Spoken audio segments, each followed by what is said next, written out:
안녕하세요. 김선학 변호사입니다. 저는 대한변호사협회 공식인증 제주 형사전문 변호사이자 제주지방법원 재판부별 국선변호사, 제주지방법원 논스톱 국선변호사를 역임하면서 수많은 형사사건의 변론을 성공적으로 수행해왔으며 현재 다수의 형사사건을 수임하여 변론하고 있습니다. 형사사건 중에서도 공무집행방해죄는 생각보다 많은 분들이 갑작스럽게 연루되는 혐의입니다.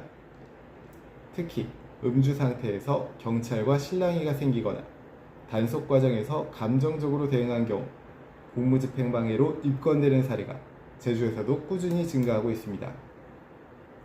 오늘은 공무집행방해 혐의 처벌 수위와 함께 사건 초기부터 어떤 방식으로 대응해야 최적의 방어가 가능한지 설명드리겠습니다. 공무집행방해죄는 형법 제136조에 규정되어 있으며 공무원이 적법하게 수행하는 직무를 폭행 또는 협박으로 방해한 경우에 성립하는 범죄입니다. 단순히 언성을 높였다는 이유만으로는 부족하고 폭행, 협박 수준의 행위가 있었는지가 핵심 쟁점이 됩니다. 공무집행방해죄가 인정될 경우 5년 이하의 징역 또는 1,000만 원 이하의 벌금에 처해질 수 있습니다. 특히 다음과 같은 경우에는 처벌이 더 무거워질 수 있습니다. 경찰관에게 실제로 상해가 발생한 경우, 다수 인원이 집단으로 저항한 경우, 재범 또는 동종 전력이 있는 경우 등이 있습니다. 이와 같은 경우에는 초기에 제주 공무집행방해 변호사의 조력을 받는 것이 매우 중요합니다. 공무집행방해 사건에서의 가장 중요한 쟁점으로는 첫 번째, 공무원의 직무집행이 적법했는가를 검토해야 합니다. 공무집행방해죄가 성립하려면 공무원의 직무집행이 적법해야 합니다. 예를 들어 불법 체포, 절차 없는 강제연행, 과도한 물리력 행사 등이 있었다면 공무집행 자체가 위법으로 평가될 수 있습니다. 이 경우 혐의 성립을 다투는 방어 전략이 가능합니다. 두 번째는 폭행 협박이 실제로 있었는가를 검토해야 합니다. 단순한 언쟁이나 항의만으로는 공무집행방해가 성립하지 않습니다. 하지만 수사기관은 종종 팔을 뿌리친 행위, 밀친 행위, 고성으로 위협한 행위까지 폭행 협박으로 확대하는 경우가 많습니다. 따라서 CCTV, 바디캠 영상 분석을 통해 행위의 정도를 객관적으로 입증하는 것이 중요합니다. 세 번째는 고의가 있었는가를 검토해야 합니다. 공무집행방해죄는 고의범입니다. 즉, 공무를 방해하려는 의도, 직무집행 중이라는 인식이 있어야 성립합니다.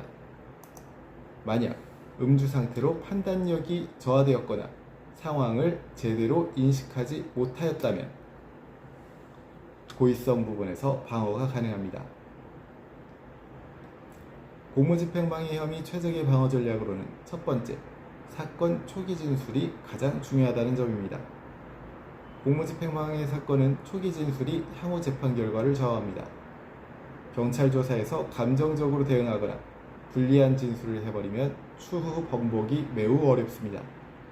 조사 전 반드시 변호인과의 상담을 통해 진술 방향을 정해야 할 필요가 있습니다.